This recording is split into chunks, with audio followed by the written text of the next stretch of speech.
Friends, in the last class, we have already discussed about the atomic structure of the semiconductor material and forbidden energy diagram for the metal, semiconductor or for the insulator. And we have already discussed about the dependency of the temperature on the energy band in the semiconductor. Now, today we are going to discuss about the drift velocity V, mobility mu, and the dependency of the temperature T on this mobility mu. After that, we will see the conductivity sigma and the current density J. Finally, we will also see the Fermi direct distribution function. Now, friends, let's start with the drift velocity V.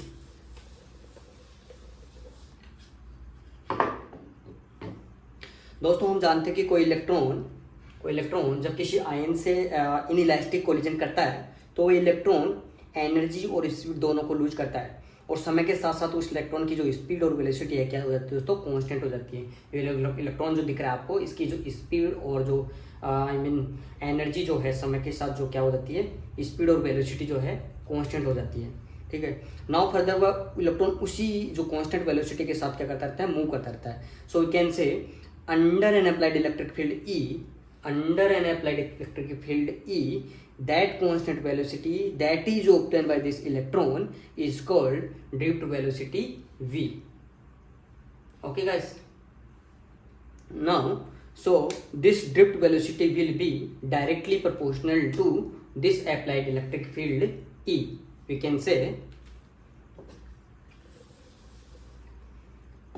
can say this drift velocity V that is obtained by this electron will be directly proportional to the E, that is electric field. This is the applied electric field E.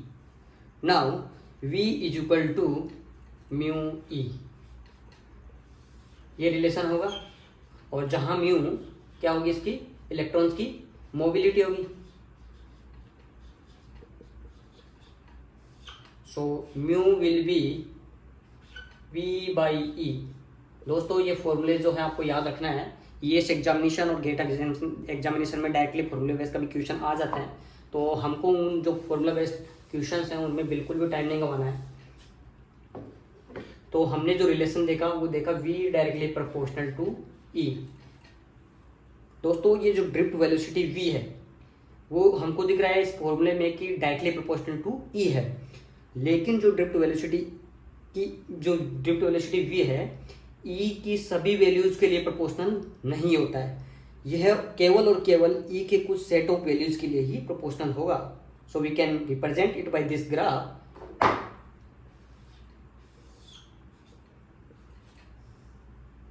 V versus E.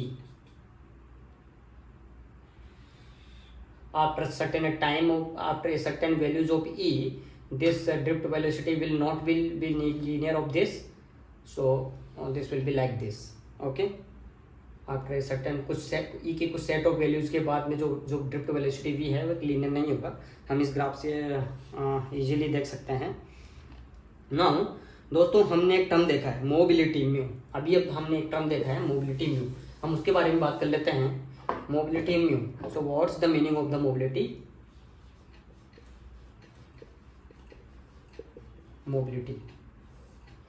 What's the meaning of the mobility? Friends, mobility is nothing but it's represent how easily an electron can move। और हम कह सकते हैं कि कोई electron कितनी आसानी से मूव कर सकता है। दोस्तों, कोई इलेक्ट्रॉन कितनी आसानी से मूव कर सकता है, यानी कि अगर ज़्यादा आसानी से मूव करेगा तो उसकी म्यू की वैल्यू ज़्यादा होगी, यानी कि मोबिलिटी ज़्यादा होगी।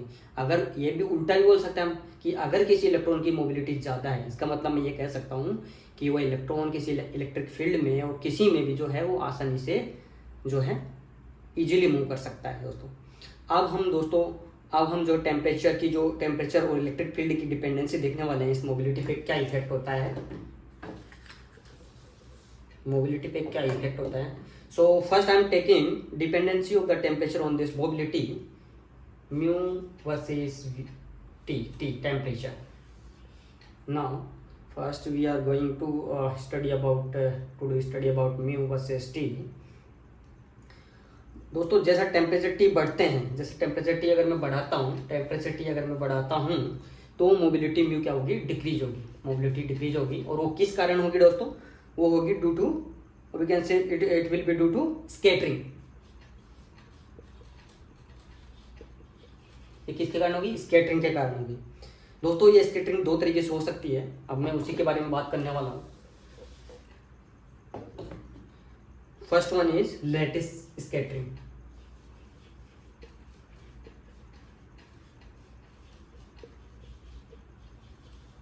Lattice scattering. सो फ्रेंड्स, जब एटम्स में जब टेम्परेचर बढ़ता है तो उनकी भी जो है वाइब्रेशन बढ़ जाता है और उनमें इलेक्ट्रॉन जो है इजीली मूव नहीं कर पाते हैं, क्योंकि कोलिजन होता है और कोलिजन की वजह से जो इलेक्ट्रॉन है वो आसानी से मूव नहीं कर पाते हैं, और हम कह सकते हैं कि जो उनकी जो मोबिलिटी है वो कम हो गई है, यानी कि जो म्यू है कम हो गया। यानी कि क्या हो गया? टेम्परेचर बढ़ने से मोबिलिटी में क्या हो गई? कम हो गई दोस्तों। ठीक है, अब हम जो है इसको मैथमेटिकली इस मोबिलिटी को कैसे रिप्रेजेंट कर सकते हैं? Mu directly proportional to T to the power minus 3/2। दोस्तों ये रिलेशन याद रखना, ये मैथमेटिकल रिप्रेजेंटेशन है। नाउ हम बात करते हैं दूसरी स्कैटरिंग की, जिसको हम बोलते हैं impurity scattering. Second one is impurity scattering. Impurity scattering दोस्तों हम इसके बारे में बात कर लेते हैं कि जब किसी क्रिस्टल में स्ट्रक्चरल डिफेक्ट हो, और we can say that if a crystal has impurities then at lower temperature carriers will move more slowly. We can say carriers जो है वो स्लोली भी मूव करेंगे, और हम कह सकते हैं अगर स्लोली कोई कैरियर मूव कर रहा है, तो कोई कैरियर स्लोली मूव कर रहा है, इसका ऑब्वियसली है कि वो जो आयनाइज जो इम्प्योरिटीज हैं उसमें उससे ज़्यादा कॉन्टैक्ट में आएंगे, और we can say impurities scattering will be increase, क्योंकि ज़्यादा इम्प्योरिटीज से कोलिजन होगा तो ज़्यादा जो इम्प्योरिटी स्कैटरिंग क्या होगी? इंक्रीज होगी, और जब स्कैटरिंग बढ़ेगी तो ऑब्वियसली मोबिलिटी क्या होगी? Decreases. So we can say if temperature T decreases, यानी कि कम टेम्परेचर पे क्या होगा? इम्प्योरिटी स्कैटरिंग बढ़ेगी। क्यों बढ़ेगी? क्योंकि जो टेम्परेचर कम होने से जो कैरियर्स है वो स्लोली मूव हो गए, और कॉन्टैक्ट ज़्यादा होगा, स्कैटरिंग बढ़ेगी, और स्कैटरिंग बढ़ेगी, स्कैटरिंग इंक्रीजेज। स्कैटरिंग जब बढ़ेगी तो वो आसानी से मूव नहीं कर पाएंगे, और जब नहीं कर पाएंगे तो मोबिलिटी क्या होगी? डिक्रीज होगी। सो वी कैन से जब टेम्परेचर कम करते हैं तो मोबिलिटी कम होती है, और टेम्परेचर जब बढ़ाते हैं तो मोबिलिटी बढ़ जाती है। और अगर हम इसको ग्राफिकली रिप्रेजेंट करें दोस्तों, तो क्या होगा? म्यू डायरेक्टली प्रोपोर्शनल टू होगा टी टू दी पावर 3/2। ये रिलेशन भी आप याद रखना। ठीक है दोस्तों, अगर हम टोटल मोबिलिटी की बात करें तो टोटल मोबिलिटी क्या होगी? सो दोस्तों अगर मैं टोटल मोबिलिटी की बात करूँ तो total mobility will be equal to mobility due to lattice scattering plus mobility due to impurity scattering, और उनका रिलेशन है कुछ इस तरीके से होगा 1/μ equal to 1/μ lattice scattering 1/μ impurity scattering. ये रिलेशन आपको याद करना है। गेट के एग्जाम में इसमें क्वेश्चन पूछा जा सकता है, और ये इसके एग्जाम में भी डायरेक्ट क्वेश्चन पूछा जा सकता है दोस्तों आपको। नाउ दोस्तों हम बात करने वाले हैं कि जो अपना मोबिलिटी है उसका टेम्परेचर के साथ किस तरीके से ग्राफिकली जो है रिप्रेजेंटेशन हम देखने वाले हैं। तो इसका जो ग्राफिकल रिप्रेजेंटेशन है वो इस तरीके से कुछ होगा।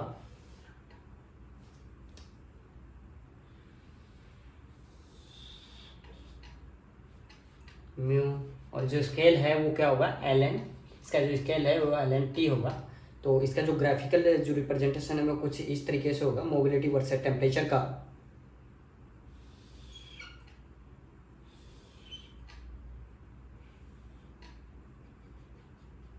ये कुछ इस तरीके से होगा, जहाँ t जो होगा 3/2 होगा, और यहाँ जो t है वो -3/2 होगा। ये जो स्कैटरिंग है वो इज ड्यू टू किसके कारण होगा? ये इम्प्योरिटी स्कैटरिंग के कारण होगा।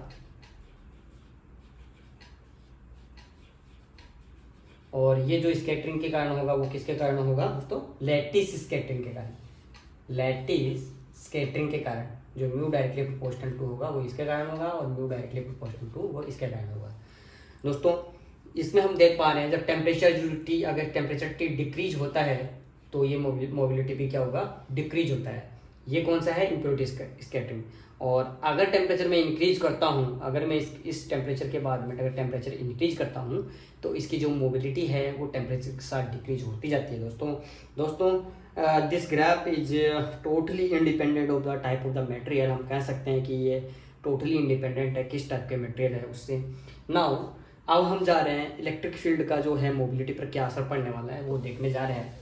सेकेंड, अब जो हमने ये देख लिया है mu versus T, now we are going to discuss about the effect of the electric field on the mobility mu. इसके बारे में हम बात करने वाले दोस्तों। हमने दोस्तों एक रिलेशन देखा v directly proportional to e, और हमने देखा v equal to mu e, और हमने ये भी देखा कि जो ये मोबिलिटी v, जो ये वेलोसिटी v है, जो डायरेक्टली प्रोपोर्शनल टू v के कुछ सेट ऑफ वैल्यूज के लिए ही है दोस्तों। Now mu will be constant for e less than mu will be constant for v less than 10⁻³ volt पर सेंटीमीटर। ये होगा दोस्तों v लेस देन जब 10⁻³ होगा वोल्ट पर centimetre, then mu will be constant, और अगर v ग्रेटर देन 10⁻³ से और लेस देन 10⁻⁴ वोल्ट पर सेंटीमीटर से कम है तो जो म्यू होगा वो डायरेक्टली प्रोपोर्शनल टू e⁻⁻⁴ होगा दोस्तों। अगर मैं थर्ड रिलेशन की बात करूं तो अगर v 10⁻⁴ से ज़्यादा है तो म्यू होगा डायरेक्टली प्रोपोर्शनल टू e⁻⁻⁴। दोस्तों ये रिलेशन आपको याद रखना है कि किस तरीके से जो है जो है वेलोसिटी है वो डायरेक्टली प्रोपोर्शनल टू e है। इसका ग्राफिकल रिप्रेजेंटेशन की हम बात नहीं करेंगे, इससे हम जो है जो अपन जो देखें इन रिप्रेजेंटेशन से भी मैं क्या कर सकता हूँ, ग्राफिकल रिप्रेजेंट कर सकता हूँ। नाउ फॉर इलेक्ट्रॉन मोबिलिटी क्या होगी, फॉर इलेक्ट्रॉन के लिए अगर मैं मोबिलिटी की बात करूँ तो drift velocity V N for electron is equal to mu N E. So for the mobility for the electron mu N will be E by this mu N is equal to V N by A. अगर हमको question पूछा जाता है, अगर अथॉरिटिकली किसी exam में formula based question आता है तो हम डायरेक्टली ये कह सकते हैं। दोस्तों मोबिलिटी कैलकुलेट करने का एक और फॉर्मूला है जिस पर गेट या फिर ईएस में बहुत सारे क्वेश्चन पूछे भी जाते हैं, इसके बारे में भी एक बार मैं बात कर लेता हूँ। Mu N, this mu N is equal to E tau C N divided by M N is equal to E tau S C divided by M N. ये फॉर्मूला आपको रिमेम्बर करना है दोस्तों, ये इस पे बहुत सारे क्वेश्चन पूछे जाते हैं। Where is the charge of the electron